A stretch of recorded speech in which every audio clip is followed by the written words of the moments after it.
اعوذ باللہ من الشیطان الرجیم بسم اللہ الرحمن الرحیم۔ اللہ تعالیٰ کا شکر ہے کہ اللہ تعالیٰ نے ہمیں رمضان المبارک نصیب فرمایا اور اپنی توفیق سے اپنے خاص کرم سے اللہ نے ہمیں روزہ داروں میں شمار فرمایا۔ بہت سے ایسے لوگ ہیں جن پر اللہ رمضان میں بھی کرم نہیں فرماتا، رمضان میں بھی ان کو روزہ رکھنے کی توفیق نہیں دیتا۔ نبی علیہ الصلوۃ والسلام نے روزے کے بارے میں بہت سے فضائل ذکر فرمائے ہیں۔ ایک فضیلت یہ ہے کہ حضرت ابو ہریرہ رضی اللہ تعالی عنہ کی حدیث ہے کہ انہوں نے فرمایا کہ حضور نبی کریم صلی اللہ علیہ وسلم نے ارشاد فرمایا کہ من صام رمضان ایمانا و احتسابا غفر له ما تقدم من ذنبه، صحیح بخاری شریف کی 38 نمبر حدیث ہے۔ ترجمہ ہے کہ جس شخص نے ایمان اور احتساب اللہ تعالیٰ کے راضی کرنے کے جذبے کے ساتھ اور ثواب کی امید پر رمضان کا روزہ رکھا تو اس کے پچھلے سارے گناہ اللہ تعالیٰ معاف کر دیتے۔ تو اس حدیث مبارکہ میں روزہ رکھنے اور رمضان المبارک میں قیام کرنے کے ساتھ، یعنی دن کا روزہ اور رات کی تراویح، دن کا روزہ رات کی تراویح، ان دونوں میں ایمان اور احتساب کی شرط لگائی گئی۔ یعنی حضور صلی اللہ علیہ وسلم سے ایمان کیسے کہتے ہیں؟ ثابت شدہ جتنی بھی چیزیں ہیں ان سب پر کامل ایمان رکھنا، اور اس ایمان کو رکھتے ہوئے محض اللہ تعالیٰ کی رضا اور اللہ کو راضی کرنے کے جذبے کے ساتھ روزہ رکھنا، اس پر یہ اللہ تعالیٰ اجر عطا فرماتے ہیں۔ ایک روایت میں یہ الفاظ بھی ہیں کہ حضرت عبد الرحمن بن عوف رضی اللہ تعالیٰ عنہ بیان کرتے ہیں کہ حضور نبی کریم صلی اللہ علیہ وسلم نے ارشاد فرمایا من قام رمضان ایمانا و احتسابا خرج من ذنوبه کیوم ولدته امہ، سنن نسائی حدیث کی کتاب ہے، اس کی حدیث ہے 2208 نمبر حدیث ہے۔ حضور نے فرمایا کہ جس نے ایمان اور احتساب کے ساتھ رمضان کے روزے رکھے وہ گناہوں سے اس طرح پاک ہو جاتا ہے جس طرح ابھی ماں کے پیٹ سے پیدا ہوا ہے۔ تو ماں کے پیٹ سے پیدا ہونے والا بچہ جس طرح معصوم ہوتا ہے، بالکل گناہوں سے دھلا ہوتا ہے، جو آدمی رمضان المبارک کے دن کے روزے ایمان کے ساتھ اور اللہ کی رضا کے لیے رکھتا ہے اور رات کا قیام یعنی تراویح کو اللہ کی رضا کے لیے کرتا ہے، تو اللہ تعالیٰ ان کی برکات سے اس آدمی کو گناہوں سے پاک کر دیتے ہیں۔ اور اسی طرح حضور علیہ الصلوۃ والسلام کی حدیث ہے، حضور نے فرمایا للصائم فرحتان فرحۃ حین یفطر وفرحۃ حین یلقى ربہ، صحیح بخاری شریف کی حدیث ہے، 1805 نمبر حدیث ہے کہ حضور نے فرمایا روزہ دار کے لیے دو خوشیاں ہوتی ہیں، ایک افطاری کے وقت اور دوسری خوشی اپنے رب سے ملاقات کے وقت۔ یعنی ایک خوشی ہر روزے دار کو اس وقت میسر آتی ہے جب وہ سخت اور لمبے دن میں کڑی دھوپ میں اور بھوک اور پیاس کے ساتھ وہ روزہ رکھتا ہے، اس کے بعد جب وہ کھانا کھانے لگتا ہے، افطاری کرنے لگتا ہے، تو اس وقت ایک خوشی ہوتی ہے، اور ہونی بھی چاہیے کہ اللہ تعالیٰ کے حکم کو ہم نے پورا کیا ہے۔ اور دوسری خوشی حضور نبی کریم صلی اللہ علیہ وسلم کے ارشاد کے مطابق اس وقت نصیب ہوگی جب عالم اخروی میں اللہ تعالیٰ اسے اپنا دیدار کی نعمت سے نوازیں گے، اور یہ جنتیوں کے لیے سب سے بڑی نعمت ہوگی، اللہ تعالیٰ ان کو اپنا دیدار کروائیں گے۔ جس رب کے لیے ہم ساری زندگی عبادت کرتے رہیں، جس سر کو اس کے دربار کے اوپر جھکاتے رہیں، ہر چیز اس کی رضا کے لیے کرتے رہیں، تو اگر وہ رب ہمیں نظر آ جائے تو کتنی بڑی خوشی ہوگی ایمان والے کو، اللہ تعالیٰ اس کو اپنا دیدار کروائیں گے۔ اب دنیا میں دیکھ لیں کہ ہم بیت اللہ کی طرف رخ کر کے نماز پڑھتے ہیں، بیت اللہ کی طرف رخ کر کے عبادت کرتے ہیں اور بیت اللہ کرتے رہتے ہیں، لیکن ہم نے کبھی دیکھا نہیں ہے۔ تو جب ایمان والا جو پہلی دفعہ بیت اللہ کے لیے جاتا ہے تو اس کا کیا منظر ہوتا ہے، اور وہ جب اپنی آنکھوں سے دیکھتا ہے تو اس کا کیا منظر ہوتا ہے۔ تو اسی لیے جو آدمی جو ہے روزہ اللہ کے لیے رکھتا ہے، عبادات اللہ کے لیے کرتا ہے، نماز روزہ حج زکوٰۃ سب اللہ کے لیے کرتا ہے، تو اس وقت آدمی کو بڑی خوشی ہوگی کہ جس وقت اللہ تعالیٰ اپنا دیدار کروائیں گے۔ تو یہ حدیث میں حضور علیہ السلام نے فرمایا دو خوشیاں مومن کو ہوتی ہیں، ایک افطار کے وقت، ایک اللہ کے دیدار کے وقت۔ اسی طرح روزے کا جو اجر و ثواب ہے، حضرت ابو ہریرہ رضی اللہ تعالیٰ عنہ فرماتے ہیں کہ حضور نبی کریم صلی اللہ علیہ وسلم نے ارشاد فرمایا کل عمل ابن آدم یضاعف الحسنۃ بعشر امثالها الى 700 ضعف الى ما شاء اللہ یقول اللہ الا الصوم فانه لی وانا اجزی به۔ سنن ابن ماجہ کی حدیث ہے، 1638 نمبر حدیث ہے۔ حضور نے فرمایا کہ آدم کے بیٹے کے نیک عمل کا اجر جتنا اللہ چاہے بڑھا دیتا ہے۔ تو کبھی اللہ تعالیٰ 10 نیک نیکی کے بدلے میں 10 نیکیوں سے شروع کر کے 700 گنا تک لے کے جاتے ہیں،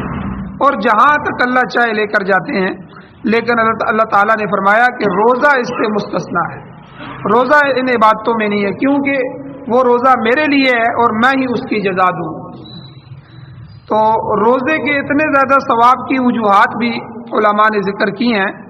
تو جن کا خلاصہ یہ ہے کہ ایک وجہ یہ ہے کہ روزہ لوگوں سے پوشیدہ ہوتا ہے، چھپا ہوتا ہے، اس کی بقا کا اور عدم بقا کا علم اللہ کے سوا کسی کو نہیں ہوتا، پتہ نہیں اس کا روزہ ہے کہ نہیں ہے، کوئی آدمی یہ نہیں کہہ سکتا۔ تو بخلاف دیگر عبادات کے کہ ان کا حال تو لوگوں کو معلوم ہوتا ہے کہ یہ نماز پڑھتا ہے کہ نہیں پڑھتا، اس نے حج کیا ہے کہ نہیں کیا، لوگوں کو پتہ ہوتا ہے، لیکن روزے کے بارے میں کسی کو پتہ نہیں ہوتا۔ اس لحاظ سے اللہ تعالیٰ نے فرمایا کہ روزہ خالص میرے لیے، فإنہ لی، کہ وہ خاص میرے لیے، اسی طرف اللہ نے اس میں اشارہ فرمایا۔ اور دوسری وجہ یہ ہے کہ روزے میں بھوک، پیاس اور دیگر جو خواہشات نفسانی ہیں ان پر وہ آدمی صبر کرتا ہے، جبکہ دوسری عبادتوں میں اس قدر مشقت اور جو ہے نفس کشی نہیں ہوتی، دوسری عبادتوں میں اتنی مشقت نہیں ہوتی جتنی روزے میں ہے۔ تو ایک وجہ اور بھی علماء نے لکھی ہے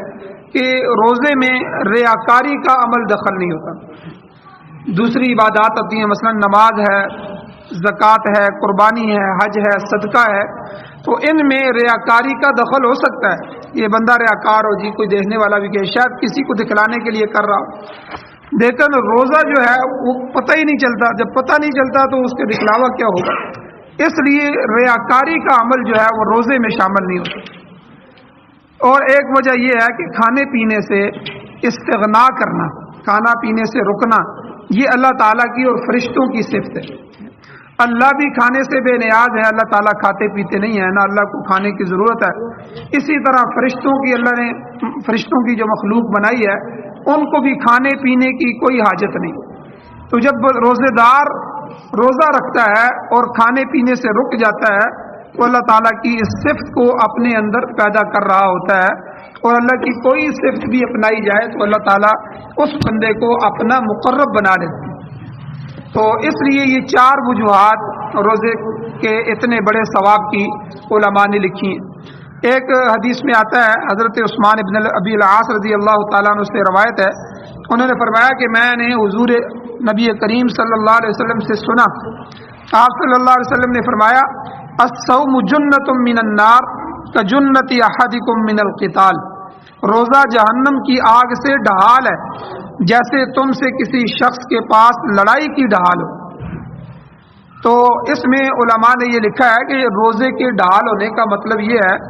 کہ یہ ڈھال وہ ہوتی ہے کہ جو پرانے زمانے میں جب جنگیں ہوتی تھی تو آپ نے دیکھا ہوتا تھا ہاتھ میں گول سی پلیٹ کی طرح پکڑی ہوتی ہے، کوئی بندہ وار کرے تو اس سے اپنے وار کو روکتے ہیں، تو وہ اس کی حفاظت کرتی ہے۔ تو حضور نے فرمایا روزہ بھی انسان کے لیے ڈھال ہے، یہ آگ سے ڈھال ہے، جہنم کی آگ اگر متوجہ ہوگی تو یہ اس کو روکنے والی ہے۔ تو اس کی وجہ امام قرطبی رحمۃ اللہ علیہ فرماتے ہیں کہ اس کا مطلب یہ ہے کہ روزہ اپنی مشروعیت کے لحاظ سے ستھرا اور حفاظت کا سامان ہے، پس روزے دار کا فرض ہے کہ وہ اپنے روزے کو ایسی چیزوں سے بچائے جو اس روزے کو فاسد کر دیتی ہیں اور اس کے ثواب کو کم کر دیتی ہیں۔ اور یہ بھی صحیح ہے کہ روزے کو اس کے فائدے کے لحاظ سے ڈھال قرار دیا جائے کہ وہ شہوات نفس کو ذوف کر دیتا ہے، روزہ نفس کی شہوتوں کو توڑتا ہے، تو اس لیے اتنی بڑی چیز اللہ کے نبی نے فرمائی کہ روزہ جس طرح آدمی تیر تلوار سے اپنے آپ کو بچانے کے لیے ڈھال رکھتا ہے، تو جہنم کی آگ سے بچانے کے لیے روزے کثرت سے رکھو. تو روزہ اس آگ سے ڈھال ہے، اس سے بچاؤ. اسی طرح روزے دار کی قدر اللہ کے ہاں کتنی زیادہ ہوتی ہے جو آدمی روزہ رکھ رہا ہے. حضرت ابو ہریرہ رضی اللہ تعالیٰ عنہ سے روایت ہے کہ حضور علیہ الصلوۃ والسلام نے ارشاد فرمایا، والذی نفس محمد بیدہ، کہ مجھے اس ذات کی قسم جس کے قبضے میں محمد صلی اللہ علیہ وسلم کی جان ہے، لخلفۃ فم الصائم اطیب عند اللہ من ریح المسک، کہ حضور نے فرمایا قسم اٹھا کے کہ روزے دار کے منہ کی ہوا، منہ کی بدبو اللہ تعالیٰ کے نزدیک قیامت کے دن مشک کی خوشبو سے بھی زیادہ بہتر ہے. کتنی بڑی فضیلت ہے روزے دار. کیونکہ جب آدمی روزہ رکھتا ہے تو معدہ جب خالی ہوتا ہے تو معدے کے خالی ہونے کی وجہ سے اس میں سے تھوڑی سی مہک اٹھتی ہے، تھوڑی سی بو اٹھتی ہے. اللہ نے روزے دار کی اس بو کی بھی قیمت لگائی. تو کیا فرمایا کہ قیامت کے دن حضور علیہ السلام نے فرمایا اللہ کے نزدیک اس روزے دار کے منہ کی بدبو جو ہے یہ اس مشک کی خوشبو سے بھی زیادہ بہتر ہے. اسی طرح حضور علیہ الصلوۃ والسلام نے ارشاد فرمایا، بخاری شریف کی حدیث ہے، اذا دخل شہر رمضان فتحت ابواب الجنہ وغلقت ابواب جہنم وسلسلت الشیاطین. کہ حضور نے فرمایا اس حدیث میں کہ جب رمضان داخل ہوتا ہے، رمضان شروع ہوتا ہے، جیسا کہ کل مغرب سے رمضان شروع ہو گیا ہے. انگریزی جو دن ہوتا ہے، انگریزی یہ رات 12 بجے سے بدلتا ہے، تاریخ بدلتی ہے. لیکن جو اسلامی تاریخ ہوتی ہے یہ مغرب کے ساتھ بدلتی ہے. سورج غروب ہوا، ٹھیک ہے، تو نیا دن، اگلی رات اور نیا دن شروع ہو گیا. تو کل مغرب سے رمضان شروع ہو گیا. جو ہی سورج غروب ہوا تو اس کے بعد رمضان کے لمحات شروع ہو گئے. تو حضور نے کیا فرمایا اس حدیث میں، جب رمضان شروع ہو جاتا ہے، داخل ہو جاتا ہے، تو اللہ تعالیٰ 3 کام کرتے ہیں. ایک تو آسمان کے دروازے کھل جاتے ہیں. اللہ تعالیٰ آسمانوں کے دروازے، جنت کے دروازے، ایک روایت میں ہے کہ جنت کے دروازے کھول دیتے ہیں. اور اسی طرح دوسرا جہنم کے دروازے بند کر دیے جاتے ہیں. حالانکہ پورا سال جہنم کے دروازے نہیں بند کیے جاتے. تو اسی لیے جو آدمی رمضان میں فوت ہو جائے تو اس کے بارے میں قوی خیال ہے، علماء نے لکھا ہے کہ وہ چونکہ جہنم کے دروازے بند ہوئے ہوتے ہیں تو اس لیے لازمی بات اگر وہ ایمان والا ہے تو اللہ اس کو جنت نصیب فرمائیں گے. تو اس لیے جنت کے دروازے کھولے جاتے ہیں اور جہنم کے دروازے بند کر دیے جاتے ہیں اور شیاطین کو زنجیروں میں جکڑ دیا جاتا ہے، شیطانوں کو بند کر دیا جاتا ہے. اور اسی طرح آخرت میں کیا پروٹوکول ہوگا روزے داروں کا کہ حضرت سہل بن سعد رضی اللہ تعالیٰ عنہ فرماتے ہیں، نبی کریم صلی اللہ علیہ وسلم نے ارشاد فرمایا، ان فی الجنت بابا یقال له الریان، کہ جنت میں ایک دروازہ ہے کہ جس کا نام ریان ہے. اور یدخل منہ الصائمون یوم القیامہ، قیامت کے دن اس دروازے سے روزے داروں کو صرف داخل کیا جائے گا. لا يدخل منہ احد غیرہم، ان کے علاوہ کوئی دوسرا آدمی اس میں سے داخل نہیں ہو. جیسے آپ نے دیکھا ہوگا ایئرپورٹ میں یا کسی بڑی جگہ پہ بہت سے دروازے ہوتے ہیں، جو VIP لوگ ہوتے ہیں ان کے لیے الگ دروازہ ہوتا ہے، تو ہر بندہ وہاں اس دروازے سے نہیں جا سکتا. تو یہ جو جنت کے داخلے کا دروازہ ہوگا ریان، باب الریان اس کو کہتے ہیں، حضور نے فرمایا میری امت کے روزے دار اس سے داخل ہوں گے اور جو ہے دوسری عبادات کرنے والا اس میں داخل نہیں ہوں گے. تو یہ پروٹوکول ہوگا. اور اللہ کے نبی صلی اللہ علیہ وسلم نے فرمایا قیامت کے دن اللہ تعالیٰ خود کہیں گے روزے دار کہاں ہیں، تو روزے رکھنے والے کھڑے ہو جائیں گے اور ان کے علاوہ کوئی بھی جنت میں اس مخصوص دروازے سے داخل نہیں ہوگا. اللہ تعالیٰ سے دعا ہے اللہ ہمیں عمل کی توفیق عطا فرمائے، رمضان کی قدر کرنے کی توفیق نصیب فرمائے.